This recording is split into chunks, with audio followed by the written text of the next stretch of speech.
Hello again, everyone. Welcome back. Hope you had a good weekend. I apologize for not having a video ready for you first thing Monday morning like I usually do. I got the vaccine on Friday, and I really wasn't feeling back to being myself until today. Definitely a little bit under the weather, not too bad, just a little bit. I should say though, if you guys are at varying points of getting vaccines, if it puts you out of commission for a couple of days, like it kind of did to me, just send me an email and reach out. I definitely understand and will be accommodating. So feel free to reach out if you're running behind on stuff because you're feeling kind of sick after getting the vaccine. Okay, so I want to talk about Act 2 of M Butterfly. I'm going to have another video about Act 3. A lot happens in Act 2, so I think I want to start just by summing up the plot a little bit. Of course, we get the big kind of twist reveal at this point that I was trying to talk my way around Act 1 without giving away, without spoiling it. So we'll talk about that. And then, of course, I have a few specific scenes and quotes that I want to break down and analyze a little bit. But remember, keep in mind the topics that we talked about with the assignment sheet, looking at stuff about stereotypes, stuff about art, and make sure you're thinking about what message you see the play sending as it relates to these topics. One of your discussions this week is to kind of give a short response to one of the options. So you can choose either of those, option one or option two. And I'm looking for you to just give like a paragraph response for kind of how you're thinking about it right now as we move towards our rough draft, which is due, I believe, next Monday, the 3rd of May. Okay, so let's get into it. So the plot. So we left off Act 1 where Song and Gallimard are really, starting their affair in full. He purchases a flat, an apartment that Song lives in and that he goes to see her in, that Gallimard goes to see her in. Throughout the course of this act, we see, Gallimard kind of rise even more in his job with the diplomatic service. We see him giving advice about, starting wars and things like that. And then, we see things kind of fall as well. By the end of the act, Gallimard's boss is telling him that he was wrong about everything. Obviously, we find out the big thing, which is that Song is not what she appears to be, not what they appear to be. I don't know. I'm a little because it's so Song. Obviously, we find out this whole time has been a man pretending to be a woman, right? That Song basically has been trying to get military secrets from Gallimard on behalf of the Chinese government. And that's where Comrade Chin comes in, who's kind of like Song's handler, right? Where Song is basically supposed to find out information from Gallimard about, we'll look at the specific scene, but about, where troops are going, how many troops are in places, when attacks are going to happen, whatever, stuff like that. And then Song reports back to Comrade Chin, to pass along the intelligence to the Chinese government in that kind of way.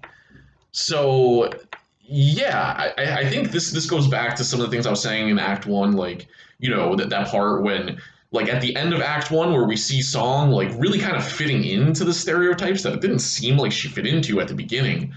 I think we can look back at that now and realize that Song was kind of intentionally doing this to, really to trick Gallimard, but also to like basically Song knew that if Song played into the stereotype of like the like weak, passive, whatever damsel in distress, the woman that Gallimard would, without thinking about it too much, without asking too many questions, would then be able to be the manly man that he had never been before, and that basically this would blind him to the facts of the situation, which again is that Song is a man pretending to be a woman, right? So maybe we should pause here. Uh, I think the one of the big questions, and I think one of the reasons that David Henry Hwang wrote this play, is because of the question, how does Gallimard not realize? How is this possible that Song could be a man working for the Chinese government to get information, and Gallimard, never knows this, or I don't know, does he know? Sometimes he gives quotes where he's like, maybe I knew all along deep down, but he at least says that he never really consciously knew. Or at least, it definitely seems like he didn't know that that song was, passing information along to the Chinese government. But how could Gallimard not realize that Song is a man the whole time? So obviously, there's the logistical answers to these questions, which Song gives us some pretty straightforward details about that. I think in scene one of Act Three. But obviously, Song says they kept the lights off and whatever. Song was very careful to not have this be revealed, right? So that's not what I mean. Like logistically, how did he not know? Um, but yeah, more just like, don't you think you would realize at some point? And that's kind of, again, in Act One of Scene Three, we see like a judge asking Song a lot of these questions. Uh, so that's the question that I would have for you guys. I'll give some of my answers, but I think you should try to think about it yourselves. How could Gallimard not know? How is it possible that this whole thing could happen? Because if you go back to the very beginning of the play, this is I didn't talk about this in my other video, but if you go to the very first couple of pages, like at the top of the document that I gave you, it has like the title page and the copywriting stuff and the publisher. Um, and then it has this, which it says playwright's notes. This is on the page numbers number 4, by the numbers printed on the pages. So it gives a quote here that says it's from the New York Times from 1986. And it says, a former French diplomat and a Chinese opera singer have been sentenced to 6 years in jail for spying for China after a 2-day trial that traced a story of clandestine love and mistaken sexual identity. Mr. Boriscott was accused of passing information to China after he fell in love with Mr. Xi, whom he believed for 20 years to be a woman. So apparently that's a real story, right? Again, this is a quote from the New York Times from 1986. So apparently this is something that happened. And the play, I think, comes out in 1988, right? So this is just a couple of years. So basically, my reading of that being included as one of the playwright's notes, this quote from the New York Times about this real story, is that I don't know. I'm speculating here, but I think part of what Hwang, the author, was doing is like reading about this story of a French man, basically what happens to Gallimard, right? Passing along information to China and being in a relationship with this man who he thought was a woman the whole time. So I think what David Henry Hwang was kind of doing here is asking himself, well, how could that happen? How is that possible that this is something that happened? So I think that can really inform how we understand like what the play is trying to do and what like messages it's trying to send and stuff. When we see that it's starting with this apparently true story of a French diplomat going through exactly what Gallimard is going through, and Hwang is trying to figure out, well, how could this possibly be the case? How could this possibly happen? And I think M. Butterfly, in a large way, is kind of his answer to this. So again, how is it that Gallimard doesn't realize? I think this is where the stuff about stereotypes, the stuff about Madame Butterfly really comes into play. And I think that's why the play emphasizes that stuff. I think it's why we get all those flashbacks in Act 1. It's to kind of explain the stuff that we find out in Act 2. Because I think it has to be, and we'll build on this over the next video and as we talk about this more, but I think it has to be something like that Gallimard just believed in these stereotypes so much that he was so committed to thinking that these stereotypes were real, even when he didn't fit into them, Because I think even in Act 1, when we see the flashbacks where Mark's calling him a wimp and all this stuff, like, it seems like Gallimard knows that he doesn't fit into these masculine stereotypes, but instead of rejecting the stereotypes and saying, well, they're all bullshit, I can just be whoever I am, I don't need to fit into this stuff, I think he instead lets it get to him and says, well, there really is something wrong with me, I really do have some kind of problem or whatever, and whatever psychological effects come along with that. So then Song basically gives him an opportunity to finally be that macho man or whatever, and Gallimard jumps at the chance. He's overjoyed to be the cruel foreign devil, the cad, the bounder, the womanizer, whatever, all these words that they use for that, to be Pinkerton, essentially, right? He's can't wait for the chance to finally get to be Pinkerton. Even though we know Pinkerton is a terrible person who does awful things, right? Gallimard, I guess, doesn't really see it that way. I mean, he talks bad, kind of. He says that the character Pinkerton is a coward and stuff. But he still says, you know, I think that's how Act Two kind of starts, where he says, "Very few of us would pass up the opportunity to be Pinkerton." And I think he's kind of trying to defend himself here, where he's like, "Well, hey, if you had a chance to whatever be the stereotypical masculine man, wouldn't you do it too?" I think I would say no, but that's at least where he's coming from with this. So how does he not realize? I think it has to be because his perception of reality is so warped by Madame Butterfly, by all of these stereotypes that were pounded into his head from magazines, from artworks like M Butterfly, from his friends like Mark, from the people he grew up with, the magazines in his uncle's closet that he looks at, right? So I think that's why we get all those flashbacks to see him as a teenager and a child and stuff. To kind of how, because I think the whole play is really an attempt to offer an explanation for how it's possible that a French man, yeah, could not know that they were with a man the whole time and not a woman. That basically it's because all that song has to do is fit into all the stereotypes, and Gallimard just says, "Well, of course this is a woman that I'm dealing with." A man couldn't possibly be whatever passive or weak like this. That's not what men do. Even though he was a man who wasn't like that, so he should know better. But again, the fatal flaw here for him is instead of saying, well, all these stereotypes are clearly bullshit, Madame Butterfly is obviously nonsense. He stays committed to it, and that continues to play out in Act Three. So we'll see that.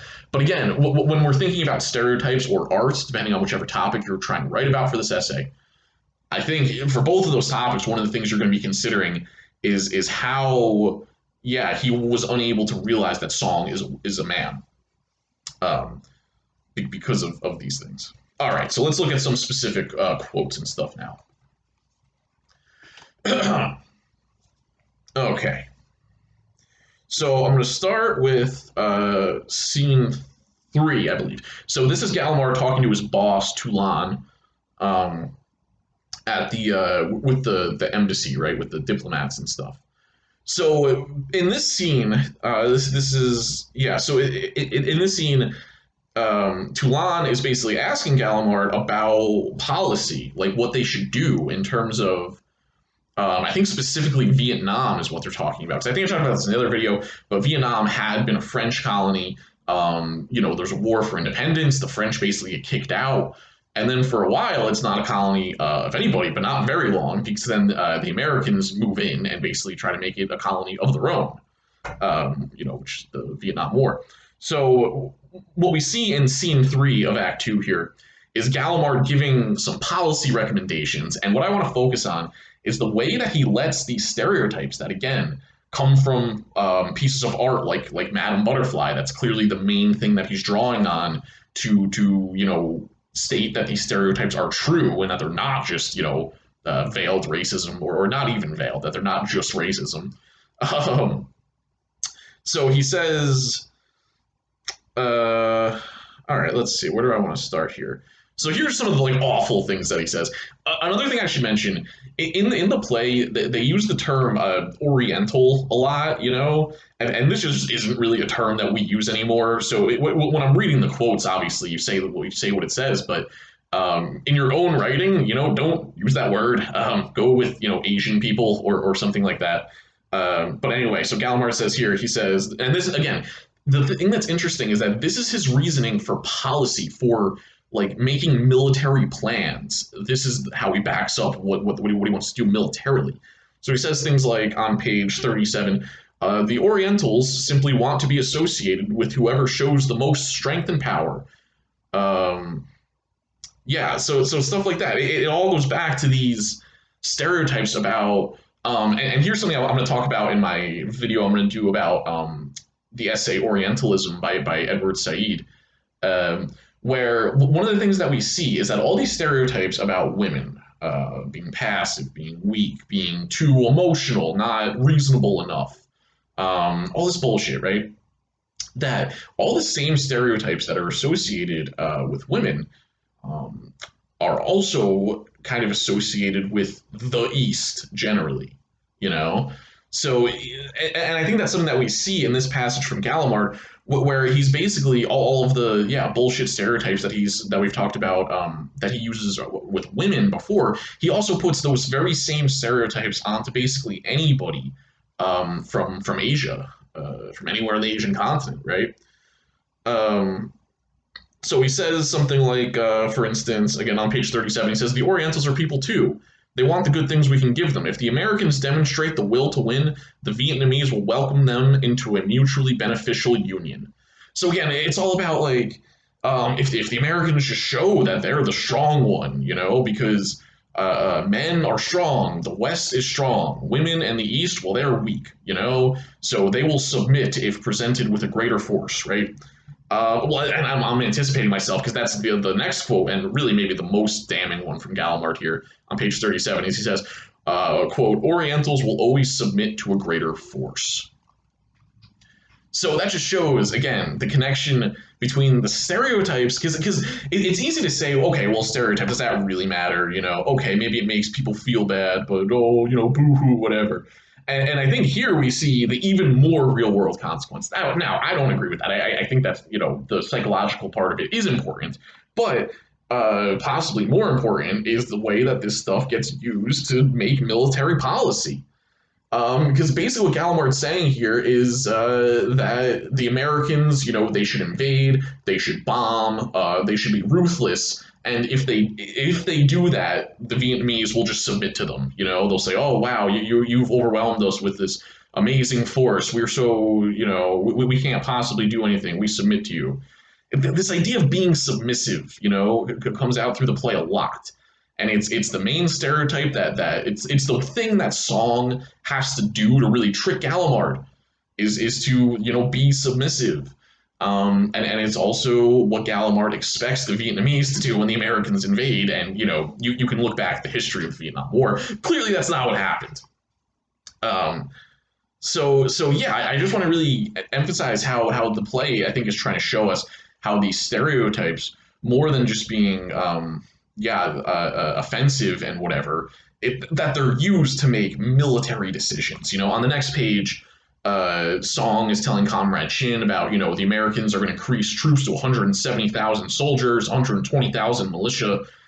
And basically, the reasoning for that goes back to the stereotypes, because that's what Gallimard is relying on to make his policy recommendations. And, not to get too far afield from the play, but if you think back to, like, the early 2000s when the wars in Iraq and Afghanistan were starting, just think about the way that stereotypes and these kind of generalizations about whole groups of people were used to kind of justify war, and again, this is something that we'll talk about a lot with the Said essay, or really the excerpts from his book. But the connection between these kind of stereotypes, common misconceptions, and how they have these kind of real world material consequences in terms of empire and war and stuff like that. All right, let's move on from that. But I think that's just a really important point. That's why I didn't spend so much time on it. So yeah, and then in scene 4, like I said, we see this is Song giving the military secrets or whatever to Comrade Chin. In scene 4, we see that. Okay, so now kind of a sidetrack little thing here, but I do think it shows us something important. Gallimard starts also having an affair, so he's already cheating on his wife with Song. Now he starts also cheating on his wife, and I guess also cheating on Song, with this woman, Renee. So there's something that's interesting. I think what I want to look at here is why Gallimard does not like Renee. and why he returns to Song. Because I think at this point he says that he hasn't visited Song in a while. He hasn't seen her in a few weeks or something. He meets this woman Renee at a party. She kind of, very outrightly, more aggressively, kind of asks him like, "Hey, do you want to fool around or something like that?" Um, and another thing that's weird. So Gallimard, his first name is Renee, right? And there's this part on page 43, sorry, where Renee with two e's, the woman asks him, "What's your name?" Gallimard responds, "Gallimard, Renee." She responds, "Weird. I'm Renee too." So I think there's something going on there with them having the same name. Like that seems like a very intentional choice, about there's always something going on with like gender and like switching gender. I don't know exactly. We'll see this play out more in Act Three. Once one song, starts dressing like a man, and trying to explain, what he thinks is going on with Gallimard. Um, so we'll see this. So what I really want to look at here is, again, why Gallimard does not like Renee, and why he, doesn't see her anymore and goes back to Song. So because he talks about, how beautiful she is and all this stuff. He says, she had a body like those girls in the magazines, and all these things. And then he goes on to say on page 43, but is it possible for a woman to be too uninhibited, sorry, too willing, so as to seem almost too masculine? So that's kind of his problem with Renee, and I think we see this more on the next page or two, is that she does not fit the stereotypes that he wants. Um, Renee is not saying like Song did in Act One. What is it? My frail heart beats too quickly and gives me away, or something like that. Or I try so hard to be modern, but I'm afraid, and I'm very modest. Like all this stuff that Song was saying in Act One that really kind of clinched Gallimard to being like head over heels in love with her. Um, Renee doesn't do any of that stuff, right? She just starts talking like openly about penises. She advances this theory that the only reason that there's war and stuff is because men don't know who has the biggest penis. And all that kind of stuff. She tells Gallimard he has a nice penis. Gallimard is appalled by this, right? He's can't believe what he's hearing. He's scandalized. Even though they just had sex, that she's now saying these things. Because we see from Gallimard on page 44, he says this was simply not acceptable. So again, what's not acceptable about Renee? She's this apparently incredibly beautiful woman who wants Gallimard, wants to have an affair with him for no discernible reason, really. I guess just because she's bored or something. But he, as we know, is not like extremely good looking or anything like that, or interesting or smart or fun. I don't think he's any of those things. But he says this was simply not acceptable. Um, so we learn more about this, I think, when he goes on after saying it's not acceptable. He also says on page 44, but unlike a Western woman, talking about Butterfly, but unlike a Western woman, she didn't confront me, threaten, even pout. I remembered the words of Puccini's Butterfly. I come from a people who are accustomed to little, humble, and silent. So he's telling us that the reason that he does not like Renee and the reason he stopped seeing her is because she does not fit into these stereotypes of being weak and passive and submissive and all this stuff. She is too confident in herself, basically, too outspoken, too unafraid, and yeah, she would confront him. She would threaten him, right? Not threaten like she's gonna beat him up, but in terms of just like challenge him and not just be submissive to him. She's not submissive, and he can't deal with that. So I think that little scene with him having an affair with Renee shows us again just how these beliefs and stereotypes are everything to Gallimard. That he thinks that's what love is. He thinks that you can't have real love unless he gets to be the manly man and there's a meek passive woman to be his opposite in that way. Okay, let's go to page 49 now. So in between this Song, so Gallimard kind of confronts Song and tells Song to strip, right? And obviously this would ruin Song's whole cover if Song has to actually take all their clothes off. So Song instead uh, kind of tells him that she is pregnant, and then Gallimard immediately says, "I want to marry you." And then the next scene, we have Song going to Comrade Shin saying like, "I need a baby." So Song had to go to this pregnancy card, and she also has to convince Gallimard to not go to the doctor, because based on his wife, they're trying to get pregnant, they're having trouble doing it. His wife went to the doctor, apparently she's fine. So if Gallimard went to the doctor, then Song couldn't pretend to be pregnant, because then Gallimard might know that he's not capable of having children. So, but there's one other thing I want to look at here on page 47. Gallimard says to the audience, "Did I not undress her because I knew somewhere deep down what I would find? Perhaps. Happiness is so rare that our mind can turn somersaults to protect it." So I don't know. I don't know how much I take Gallimard's words about, like, saying, well, maybe I knew deep down somewhere, or here, like, maybe he knew what he would find or whatever. I don't know. I don't know how seriously to take that, or I don't know. Even if he knew somewhere like deep in his heart or whatever it is, then that it would ruin the whole illusion. The fantasy would crumble. He wouldn't be the manly man. He would be getting duped and lied to. It would kind of be the opposite, as we'll see in Act 3. But yeah, that was one thing I wanted to mark. Okay, here's another interesting quote. This is when this is Song talking to Comrade Shin on page 49. So Song asks Comrade Shin, "Miss Chin, why in the Peking opera are women's roles played by men?" Comrade Shin, "I don't know, maybe a remnant, maybe a reactionary remnant of male." So Comrade Shin is giving like the English major answer of like, well, it's because we live in a patriarchal society, of course. But Song cuts off Comrade Shin and says, "Because only a man knows how a woman is supposed to act."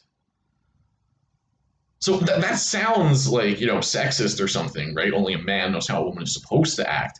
But I think what Song is trying to say there is that these like fantasies and stereotypes that Song is tapping into to fool Gallimard, that basically, yeah, these are things created by men. Like, these are stereotypes that have never been true, that huge numbers of women have never fit into to begin with, and that basically the ideal fantasy stereotypical whatever vision is something totally created by men, so that in this way Song thinks that because he's a man, he's then able to be the perfect woman that Gallimard keeps talking about.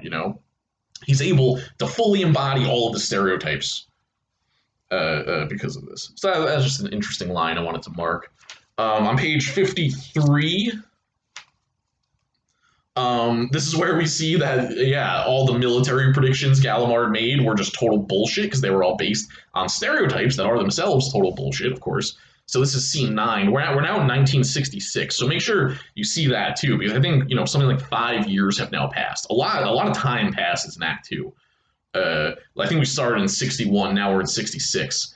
So Toulon tells Gallimard, "We don't care about the Americans. We care about your mind, the quality of your analysis. In general," this is on page 53. "In general, everything you've predicted here in the Orient just hasn't happened." Gallimard says, "I think that's premature." Toulon responds, "Don't force me to be blunt. Okay, you said China was ready to open to Western trade. The only thing they're trading out there are Western heads. And yes, you said the Americans would succeed in Indochina. You were kidding, right?" So there's where the play tells us conclusively that all these stereotypes are wrong, that they are false. The way that it shows us that is because all of the policy military recommendations that Gallimard makes are completely wrong. They completely fail. Gallimard says, "Oh, well, I know, quote unquote, Orientals, and they're just waiting to submit to the greater force. As long as you demonstrate the will to win, they will submit." And then the Americans try to do that, and that's not what happens. And the Vietnamese fight back with everything that they have. They fight in guerrilla warfare, even though they're completely outmatched technology wise. So yeah, just wanted to mark that point as the play telling us conclusively that everything Gallimard thinks is bullshit. Okay. So I don't know exactly what to say about the character of Comrade Chin. Excuse me, just a second. I'm always a little confused by the character of Comrade Chin. Because Comrade Chin, well, her and Helga are the only like actual women who have, even minor parts in the play, right? And I guess Renee, who we just met, but Comrade Chin probably has the most lines of any act like a woman who's not a man pretending to be a woman in the play. And I don't know what to do exactly with her depiction. So like on page 55, um, Chin is like yelling at Song and making fun of Song. She says, you wore dresses. I saw you. You and your white vice consul stuck up in your flat living off the people's treasury. Yeah, I know what was going on. You two. And then this is the part that's really strange to me. Comrade Chin just yells, homos, homos, homos. So we get just, like straight up homophobia from Comrade Chin. And I think Comrade Chin is just a very unlikable character. Song's always making fun of her. Gallimard makes fun of her. Um, and she's she is clearly shown to be homophobic. Um, and I do kind of wonder about the play's depiction of like China itself. Like Comrade Chin is also the only representative of like the only person in the play who actually believes in like the Chinese government's vision or whatever. Like Song obviously hates it because it doesn't benefit Song because Song was an artist and they were not helped by this change in the government and stuff. So I don't know. I feel like the play is kind of harboring some negative views of uh, the Chinese government at the time or Chinese communism or whatever it is. And maybe that's fair, maybe it isn't. I'm not trying to say that. I'm just saying that I feel like, Comrade Shin is like the only character who we're not supposed to really sympathize with like at all. Maybe Helga, I don't know. But it just struck me as her being, the actual woman who we hear the most from, and she's just this completely hateful character. So I don't know exactly what to do with that, but I just wanted to mark it, and the homophobia from her. Okay, well, I think only a couple more things I want to talk about here. I promise I'll wrap up in a minute. On page 58, Gallimard says, "My life in the West has been such a disappointment." This is when he's talking to Mark, right? So again, I just wanted to mark that with a K, not with a C like the character's name. I just wanted to point out that quote that where he says, "Life in the West has been such a disappointment," to go back to what we were supposed to get from all those flashbacks. I think that's what that was. It was showing us both what the stereotypes were and where they came from, and how Gallimard does not fit into that. And to him, this is a disappointment. So again, I think the fatal flaw here is that he can't get himself out of the like prison house of these stereotypes and of the beliefs that, well, men are this way and women are that way, and that's how it has to be. And if you don't fit into that, well, now you're disappointed. So I think that kind of shows us again that point about Gallimard. And then the act ends with Song changing wardrobe. And I think this is always kind of a cool thing. So the act ends. The change of Song saying, "The change I'm going to make requires about 5 minutes. So I thought you might want to take this opportunity to stretch your legs, enjoy a drink, or listen to the musicians. I'll be here when you get back." And then Song does like a wardrobe change on the stage. I just think that's a cool thing where like, usually in between acts, the stage goes dark. It's, nothing's happening for whatever, a few minutes. People go out in and out of the theaters, the bathroom or whatever. But here Song does the change of going from, the makeup of looking like a woman or whatever, wearing a kimono and all that, and does a complete transformation for Act 3. So what do we see happening in terms of art, in terms of stereotypes here? I think some of the big ones are the way that both of those things influence Gallimard's recommendations to the military, his brief affair with Renee, And yeah, why he becomes even further invested with Song. Like he comes to the edge of telling Song to strip, which would have ruined the fantasy, which would have shown that no, Song's not fitting into any stereotypes actually, or that it's just stereotypes. It's nothing under that. But yeah, so it's kind of Gallimard doubling down on the belief that men are supposed to be this way, women are supposed to be this way, and him really embracing his newfound like macho man stereotype kind of position, at least in relation to Song. All right, we'll pick it up with Act 3 in another video, and I'll see you there.